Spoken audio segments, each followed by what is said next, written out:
What if the bravest thing you ever did wasn't pushing through? What if the most powerful decision you ever made wasn't to hold on but to let go? We live in a world obsessed with persistence. We are surrounded by slogans. Never give up. Keep going.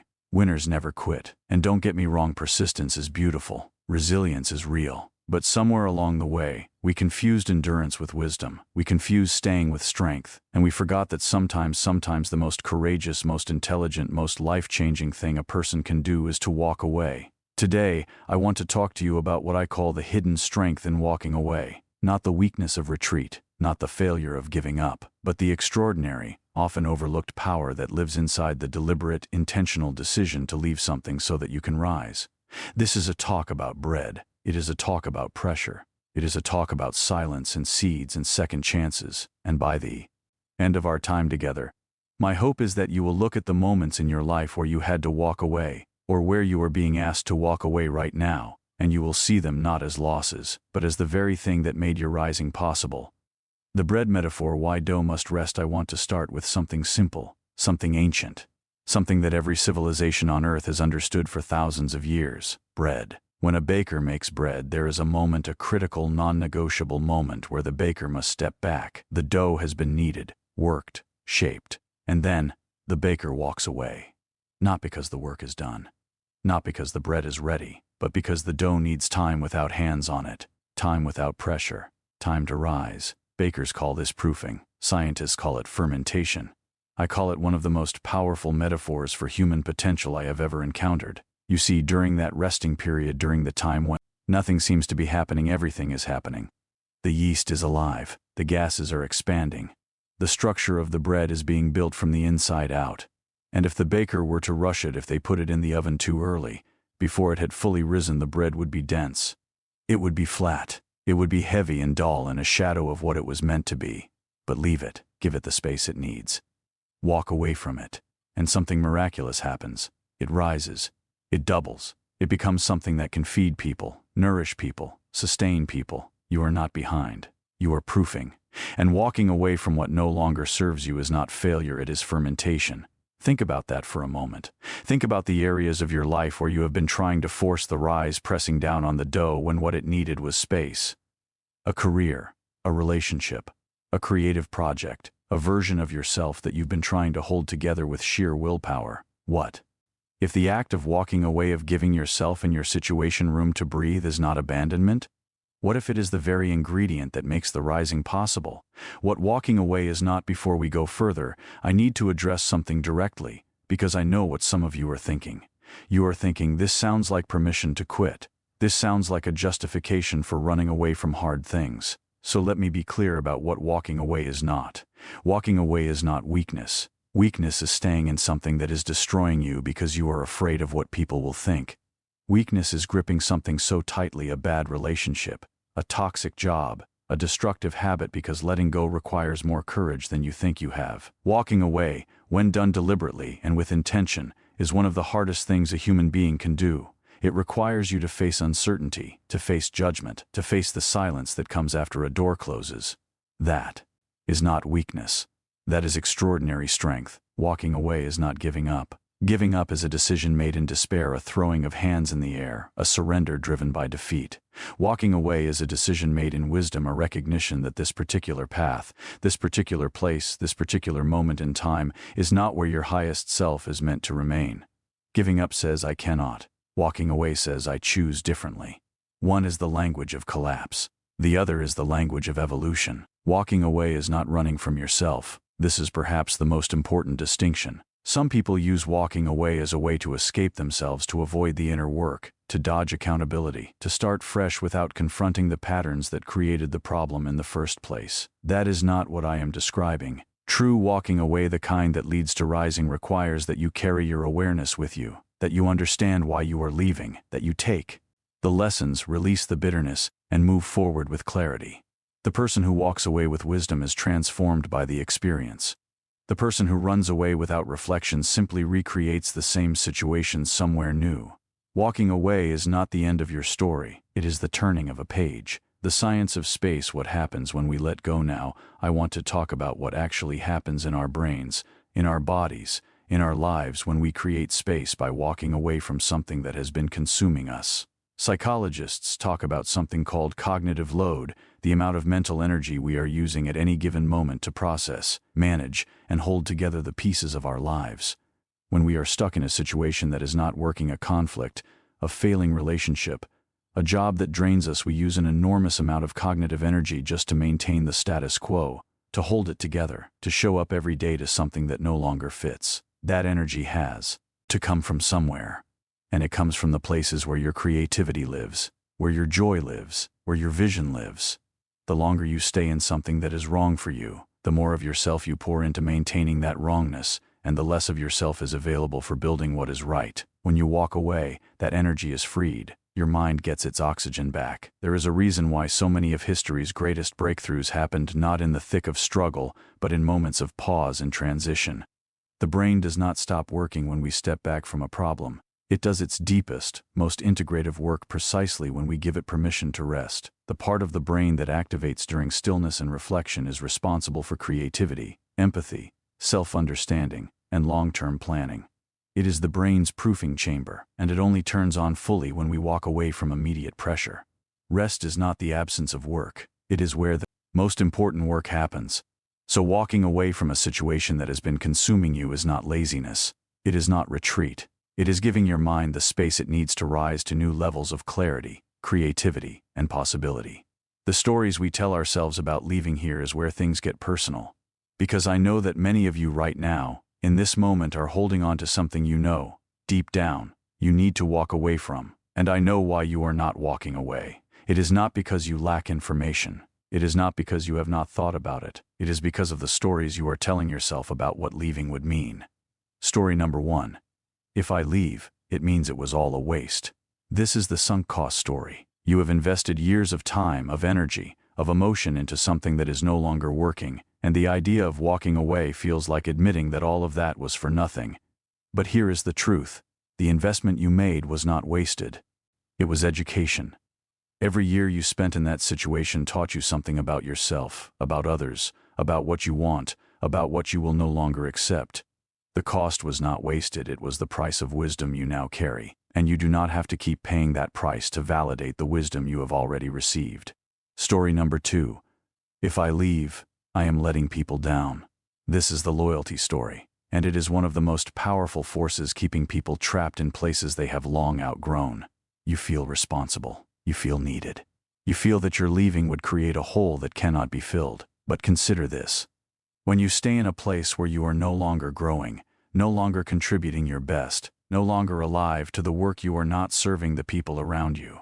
You are serving a shadow of yourself. You are showing up with diminished energy, divided attention, and a quiet resentment that quietly poisons the very relationships you are trying to protect. Sometimes the most loving thing you can do for the people around you is to be honest enough to step away so that someone else, someone whose season it is to be there, can step in. Story number 3. If I leave, I do not know what comes next. This is the fear story, and it is the truest one. Because the honest answer is, no, you do not know. And that unknown is terrifying. Walking toward an open door when you cannot see what is on the other side requires something our culture does not celebrate nearly enough. It requires faith. Not blind faith, but the kind of faith that is forged in the fires of self-knowledge. The kind that says, I do not know exactly what is next, but I know who I am. I know what I am capable of. And I trust that the same forces that brought me this far have not brought me to the edge of this cliff to watch me fall, but to teach me to fly. Real stories of rising history is full of people who walked away from something and rose to something greater. Consider the young man who left a small village with nothing but a dream, arriving somewhere new with no connections and no safety net. He walked away from everything familiar to pursue something others called foolish. The walking away was not the defeat, it was the beginning. Consider the woman who spent more than a decade building something from the ground up, only to realize it had grown into something she no longer recognized and no longer loved. Everyone said she was crazy to step back. She had built it from nothing. How could she walk away now? She walked away. And in the space that followed, she discovered something she had buried under years of hustle, her true calling. She built again, but this time she built something aligned with who she had become, not who she used to be. Consider the student who walked away from a degree program that everyone told him was his golden ticket, but that left him feeling hollow every single day. "You are throwing away your future," they said. He was not throwing away his future. He was refusing to live someone else's version of it. Today he does work that is genuinely meaningful, not just work that looks impressive on paper. Walking away from the wrong thing is always walking toward the right thing. It just requires the courage to trust that the right thing exists even before you can see it clearly. And then there are the quieter stories. The ones that do not make headlines. The person who finally left the relationship that had been slowly extinguishing their light. The one who walked away from a circle of friends who had become a source of constant negativity. The one who quit a pattern of thinking, a way of being in the world that was keeping them small. These are the hidden heroes of walking away. They do not get parades. They often do not get understanding at first, but in the privacy of their own becoming, they are rising. How to walk away well, the practice of rising. So if you are standing at the edge of a necessary departure, if you can feel the truth that something in your life needs to be left behind, how do you walk away well? How do you walk away in a way that leads to rising, rather than simply to wandering? 4 principles. First, walk away towards something, not just away from something. The most powerful departures are not reactive, they are intentional. Before you leave, get as clear as you can about what you are moving toward, even if the vision is incomplete. You do not need a full blueprint, but you need a direction, a value, a question you are trying to answer, something that pulls you forward, not just something pushing you out. When you leave towards something, you carry momentum. When you leave only away from something, you carry emptiness. Second, take the lessons. Release the bitterness. Every situation has something to teach you. Before you walk away, ask, what has this taught me? What do I know now that I did not know before? How has this experience made me more of who I am meant to become? Extract the wisdom. Release the resentment. Bitterness is luggage, and you do not want to carry heavy luggage into the new chapter. Third, give yourself permission to grieve. Walking away even from something that was wrong for you involves loss. Loss of identity. Loss of familiarity. Loss of the future you had imagined in that context. And that grief is real and valid and needs to be honored. Too many people rush past this stage, trying to be strong and forward-facing and positive. But grief that is not processed becomes the weight that slows the rise. Let yourself feel what you feel. And then, when you are ready, and you will know when you are ready, let yourself move. Fourth, trust the proofing. There will be a period, it may be days, it may be months, it may feel like an uncomfortably long time where you have walked away but have not yet risen. Where the old is gone and the new has not fully arrived, where you are in between. This is the proofing chamber. This is the dark, quiet, seemingly inactive time when everything is actually happening below the surface. And the temptation in this season is enormous to rush back to what was familiar, to force the rise before it is ready, to fill the silence with noise and distraction. The willingness to sit in the in-between is the most underrated form of courage. Trust it, the rising is happening, even when, especially when you cannot see it yet. A letter to the one who is afraid to leave. I want to speak now to someone specific. You know who you are. You have been staying. You have been holding on. You have been telling yourself that things will get better, that you just need to try harder, that walking away would mean you failed, that people are counting on you, that the fear of the unknown is worse than the certainty of this familiar pain. And you are exhausted. Not because you are weak, but because you have been pouring your energy into a container that cannot hold what you are. And every day you stay, you feel a little more of yourself drain away.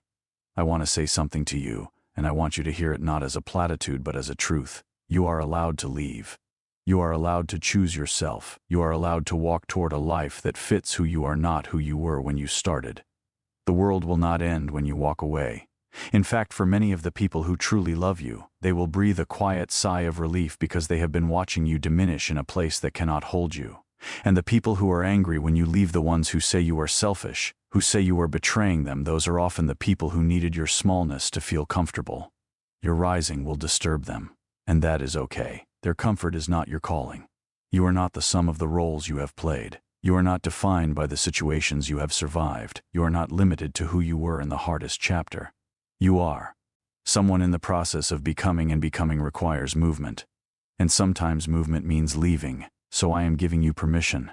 Not that you need my permission, but sometimes we need someone to say out loud what we already know in the deep, quiet places of ourselves. You can go. you can leave. You can walk toward the life that is waiting for the truest version of you. And that life is not a fantasy. It is not naive optimism. It is the natural consequence of a person who has the courage to align their outer life with their inner truth. The bread is ready. I want to bring us back to where we started, to the baker, to the bread, to the dough that was left to rest, that was given the space to rise, that became something extraordinary because someone had the wisdom to walk away at the right moment. You are the bread. You are in the proofing chamber. And the walks you have taken away from things that tried to keep you small, those walks are not your failures. They are the conditions of your rising. Every great thing that has ever been built began with someone who walked away from something lesser. Every person who has ever grown into their full potential had to leave something behind. A comfort, a limitation, a version of themselves that could not contain the fullness of who they were becoming. This is not a talk about giving up. This is a talk about growing up. Growing into the size of your actual potential. And you cannot do that inside a container that stopped fitting you years ago.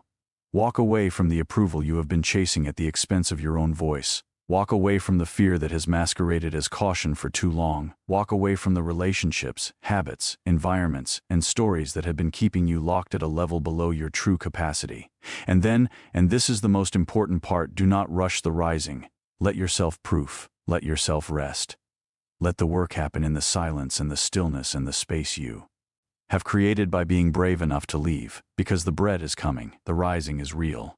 And the person who walks away with wisdom always rises higher than the person who stayed too long in the wrong place. Leave to rise. The best of you is still ahead on the other side of the door you have been afraid to open. Thank you.